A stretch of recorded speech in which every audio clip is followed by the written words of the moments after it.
just wanted to say thank you, everyone, for being here today, and thank you, Yoko. And I'm extremely honored to be sitting up here with all of you today. It is truly a privilege, and truly even more a privilege as, yes, I am a very young activist, so thank you. Young in experience as well. Thank you, Yoko. I'm so happy to be here with you today, and I only wish Sean was here so I could wish him a proper happy birthday, and I, of course, want to wish John a happy birthday as well. I'm supremely honored to accept this grant and award today on behalf of youth empowerment around the world. I will be donating this grant to the Elton John AIDS Foundation, and I will be working closely with them to ensure that the money goes specifically to those orphans and disadvantaged youth in America born with HIV or AIDS. Thank you, Iceland, so much, and Mayor, you are so inspirational. I was truly moved by your speech today, and I have to agree. I wish there were many more of you. And the House of Gaga is here, my creative team who travels with me and works with me in all my various efforts around the world. They are so happy to be visiting you here today for the first time on this joyous occasion.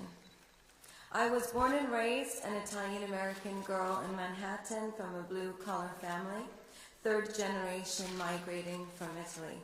My grandfather was a shoemaker. I was fortunate in many ways. The love of my parents, the strength of our family, my education, but most importantly, the inspiration of my neighbors. I grew up since I was 5 years old, 4 blocks from Yoko and Sean. But I didn't know them. And I knew them, but they didn't know me because I was nobody. And as a young student, I often walked across Central Park, and I would walk as often as I could through John's Imagine Memorial and the gateway to Strawberry Fields.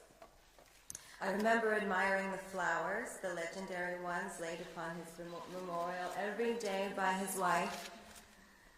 And I remember that they were re-inspired and created into a floral art piece by an adoring homeless man who didn't leave the Strawberry Fields for the 10 years that I would walk through. I particularly liked it when he formed them into a peace sign. I even got this tattoo because of it. And on various anniversaries for John, we would always, as a family, walk to the fields and sing his music and Yoko's music and dream of peace as New Yorkers, united in the spirit of his activism. When I turned 19, I got this tattoo to remind me that if I were ever to gain the attention of the critical mass, even in an exponentially smaller way than John had, that I would commit myself to breeding compassion through my voice.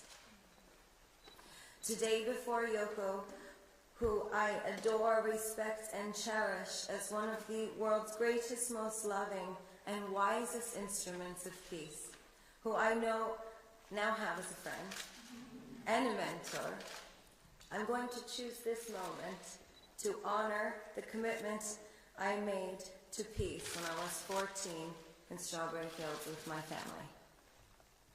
I was lucky to learn at a young age that your neighbors can truly change your life. Like you've changed mine, Yoko, but now 5 years after becoming a pop artist, young activist, and a traveling gypsy, as I have no residence, I have learned that in fact the universe is so wide and so enormous that we are actually on this earth, all neighbors. The earth is much smaller and much more vulnerable than we all think. There is in fact no one human in charge of the earth. There's no gatekeeper, which means we all must protect it together and foresee together as neighbors the fate of humanity. I would like to address the world today as your neighbor. We share the same dreams of peace, the same planet.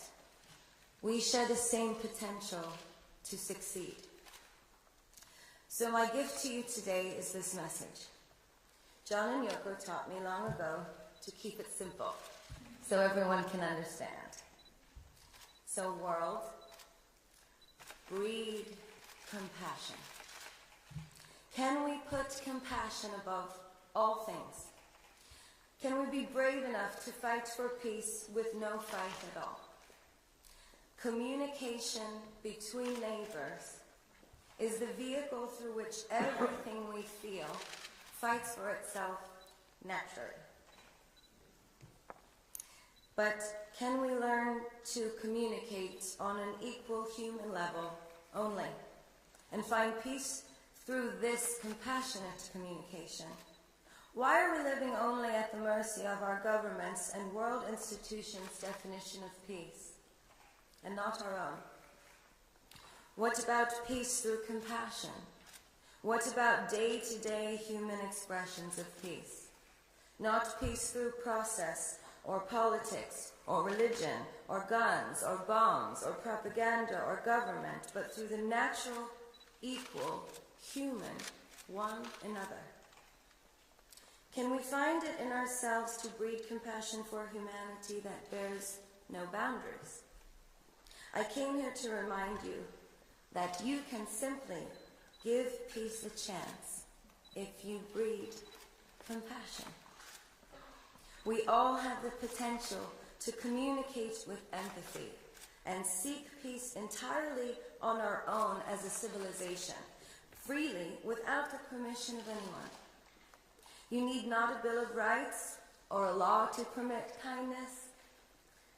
Are we brave enough as a civilization to strive for a better understanding of our enemies, so we can work in a more compassionate way towards peace, world peace?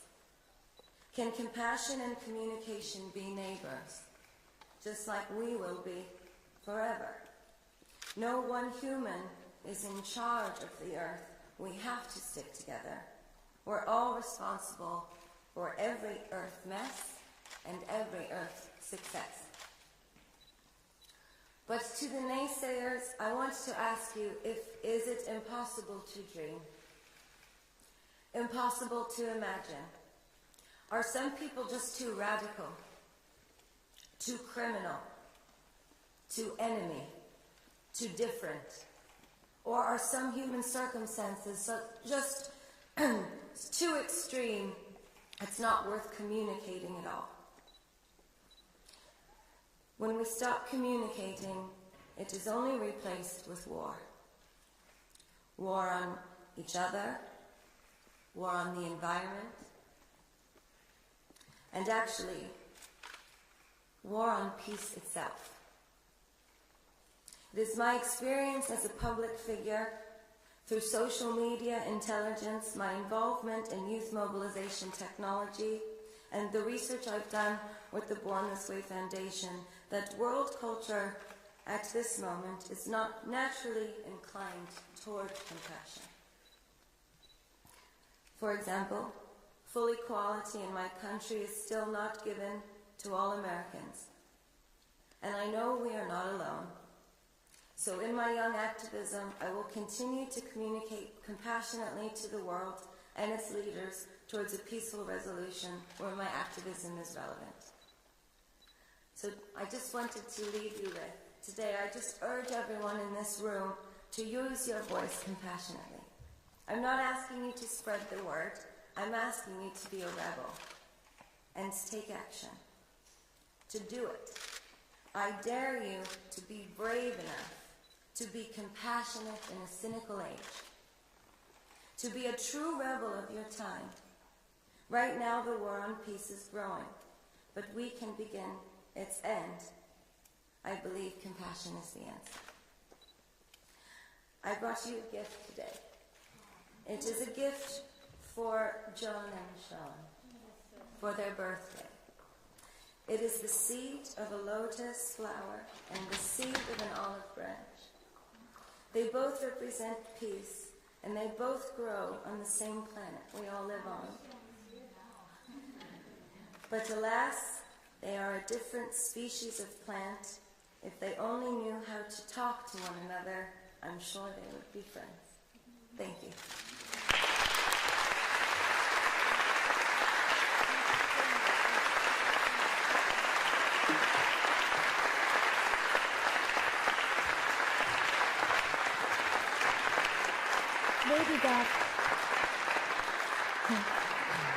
Lady Gaga is thanking us. I'm feeling that, we are so thankful that she's here. And also, she was sitting here for, how long were you sitting? And so now you know how she looks like.